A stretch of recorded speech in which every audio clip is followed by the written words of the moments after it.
You think you're a trader, but you're really just an action addict. You need the rush. You need the stimulation. You need to feel like something is happening, because if nothing is happening, then what's the point of all those hours you're putting in staring at charts? That thinking will destroy you faster than any bad trade ever could. Trading is not about hours put in. It's not about screen time. It's not about how many setups you can find or how many positions you can manage. Trading is about one thing and one thing only: being right when it matters. And in a sideways market, the only way to be right is to not be wrong. The only way to not be wrong is to not play. But you're going to play anyway because you don't know how not to. I've watched traders with real talent blow themselves up in markets exactly like this one. They had the skills, they had the knowledge, they had systems that worked when conditions were right, but they couldn't tell the difference between conditions being right and conditions just being there. So they traded, they stayed busy, they confused activity with productivity, and paid the price. You know what the price is? It's not just your money. It's your confidence. It's your mental capital. It's your ability to trust yourself when the real opportunity finally shows up. Because when you've been chopped up for weeks in a sideways market, when you've taken 10 small losses trying to catch moves that weren't there, when you've lied to yourself about what you were seeing so many times that you don't know what's real anymore, you won't be able to pull the trigger when it matters. The sideways market is not stealing your money. Your refusal to accept that doing nothing as a valid strategy is bleeding your account one impulsive trade at a time. You think inaction is weakness when it's actually the highest form of trading discipline.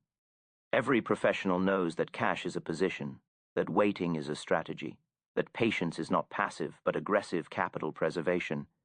The market doesn't owe you movement, and your boredom is not a trading signal. When you force trades because you can't stand the silence, you're not trading. You're gambling with your ego as collateral. Your inability to distinguish between a market that's offering you an edge and a market that's simply open is the difference between survival and destruction. An edge is not complicated. It's when probability and reward both favor you significantly. Sideways markets are mathematically designed to offer no edge, balanced forces, no momentum, no clear direction. Yet you keep trading them because you've convinced yourself that smaller positions or tighter stops make bad setups acceptable. They don't.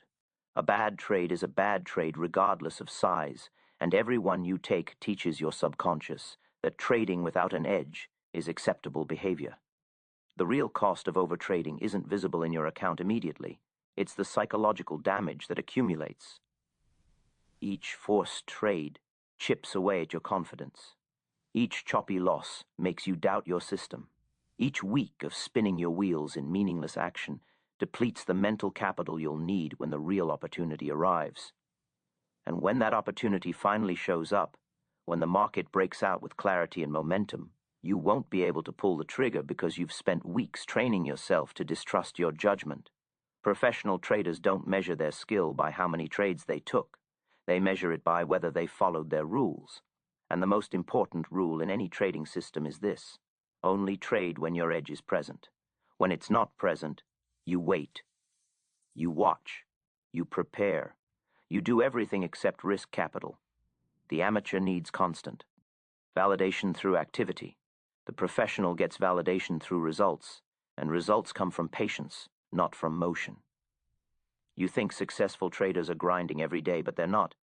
They are waiting for their pitch while everyone else swings at garbage. And when their moment comes, they swing with conviction because they haven't been slowly destroying themselves in the chop. The market is testing you right now, and the test is simple. Can you do nothing when nothing is the correct play? Most traders fail this test because they've built their identity around constant activity, mistaking motion for progress and busyness for skill. But trading is not about how many hours you log or how many positions you manage. It's about being right when it matters. In a sideways market, the only way to be right is to not be wrong, and the only way to not be wrong is to not participate. Your refusal to accept this reality is not conviction. It's ego wearing a disguise. Every forced trade you take in choppy conditions is teaching your subconscious the wrong lessons. You're programming yourself to believe that having an opinion is the same as having an edge, that feeling uncomfortable doing nothing justifies doing something stupid. This is how losing becomes a habit. You start small, telling yourself you're just testing the waters or keeping your skills sharp.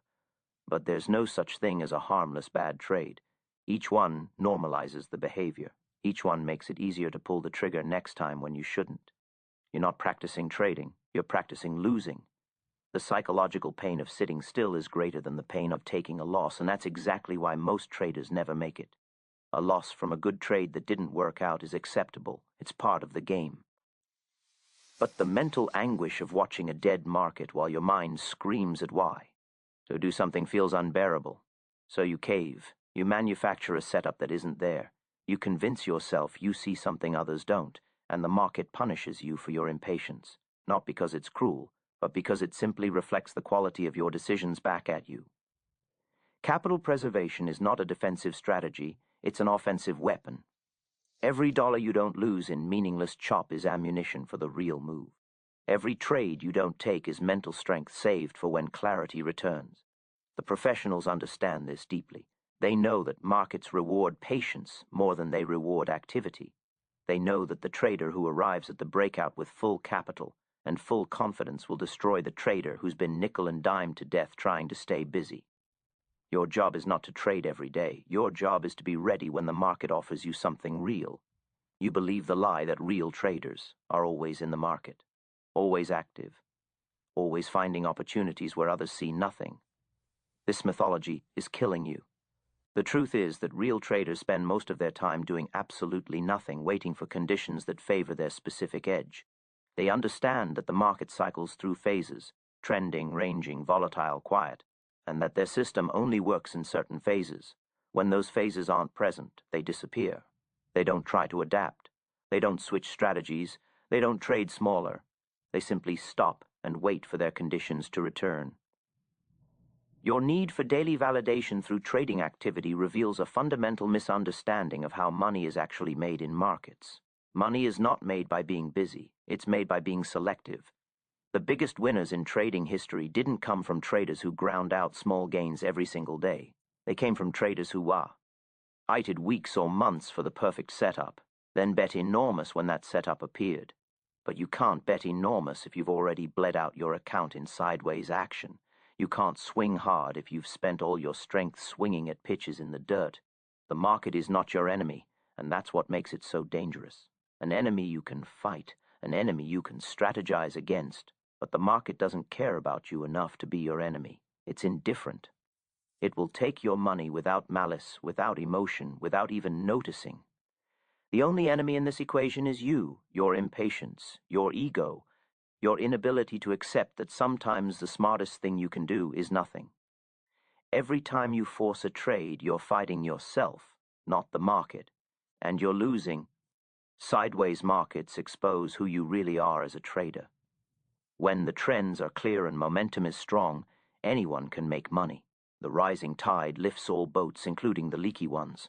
But when the market goes flat, when there's no obvious direction, when the easy money disappears, that's when the truth comes out. The disciplined traders protect their capital and wait. The undisciplined traders thrash around, over-leverage, revenge trade, and ultimately destroy themselves.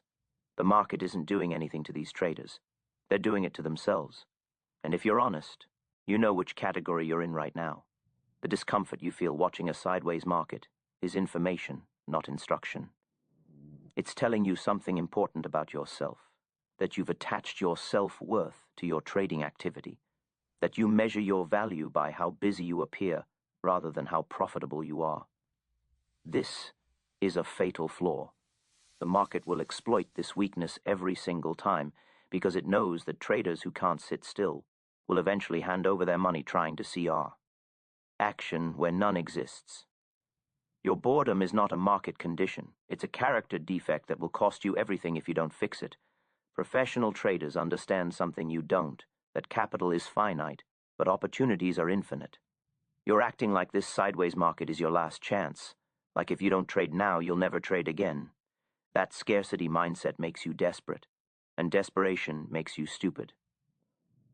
The reality is that markets will give you more opportunities than you could possibly take in 10 lifetimes. The constraint is never opportunity, it's capital. And every dollar you burn trying to force something in dead conditions is a dollar you won't have when the real opportunity arrives.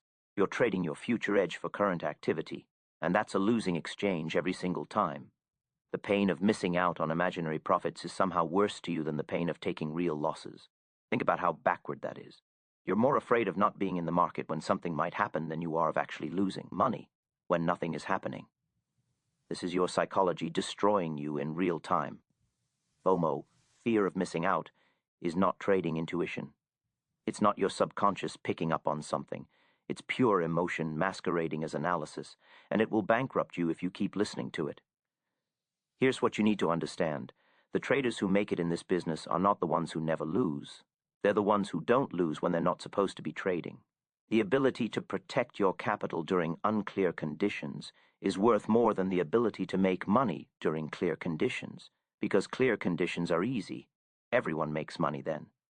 The real skill is having something left when clarity returns. That's the game. That's what separates the professionals from the wreckage. And right now, you're choosing to become wreckage because you can't handle the simple act of waiting. You've confused discipline with rigidity and flexibility with weakness, and that confusion is destroying your account. Real discipline is not about trading every day no matter what. It's about having the strength to say no to yourself when conditions don't match your system. Real flexibility is not adapting your strategy to force trades in bad conditions. It's adapting your activity level to match what the market is offering. Right now, the market is offering nothing, and your discipline should reflect that. But instead, you're being rigid about staying active and flexible about your standards, which is exactly backward from what works. The mental accounting you're doing with your losses is poisoning your decision-making. You tell yourself that small losses don't count, that you're only down a little bit today, that these trades are just educational expenses. But your account doesn't care about your rationalizations. It only knows math. 10 small losses equal 1 big loss, and 100 small losses will destroy you just as surely as 1 catastrophic trade. There is no such thing as a loss that doesn't count. Every dollar you give back to the market in forced trades is a dollar that could have been working for you when the real move comes. Stop lying to yourself about what these trades are costing you. The relationship between action and results is not linear in trading. It's inverse beyond a certain point. More trading does not equal more profit. Past a certain threshold, more trading equals more losses, more commissions, more mental fatigue, more bad decisions. You've crossed that threshold, and you're still stepping on the gas, wondering why you're going backward. The market rewards selective aggression, not constant activity. It punishes traders who can't tell the difference between opportunity and availability. Just because the market is open doesn't mean it's offering you anything worth taking. You keep waiting for some external force to save you, a new indicator, a better strategy, a piece of advice that will suddenly make everything click. But nothing external will save you because nothing external is your problem. Your problem is internal. It's your inability to sit with discomfort. It's your need for validation through activity. It's your refusal to accept that right now, in this moment, the only winning move is not to play. No strategy fixes that. No indicator solves that. Only you can solve that by making the hardest decision a trader can make, to close your platform and walk away until the market gives you something real. The reason you're struggling is not because you don't understand technical analysis or risk management. It's because you don't understand yourself.